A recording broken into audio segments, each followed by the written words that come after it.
আলাইকুম চাচা। ওয়ালাইকুম সালাম বাবু, কেমন আছো? আলহামদুলিল্লাহ ভালো। কোথায় থেকে এই সময়? এই তো তোমার পাড়াতে একটু বিয়ে ঠিক করা আছে। বসেন বসেন বসেন বসেন। এই যে তোমার বড় ভাই তো আছে, কি খবর? এই তো কি খবর গো? এই তো ভালো। কেমন আপনার কি আছো? খবর? আছি আলহামদুলিল্লাহ। ছোট ভাইরা আদব কায়দা খুব ভালো গো। তো বিয়ের শাড়ি বড় হয়ে গেছে, জি দিবে না? জি জি অবশ্যই। বিয়ের শাড়ি করবে না? হ্যাঁ এখন ফ্যামিলি থেকে যদি দেয় তাইলে হয়তো বা। ও তো কি ধরনের মেয়ে আছে আমাকে একটু কও। নিয়ে আসাচ্ছি ঘটক সাহেব, ব্লগার, চুল টুল একটু ছোট মোটো থাকবি। বলগার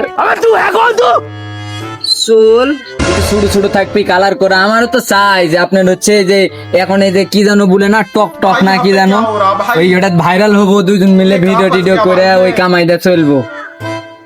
তুমি যেরকম মেয়ে চাচ্ছ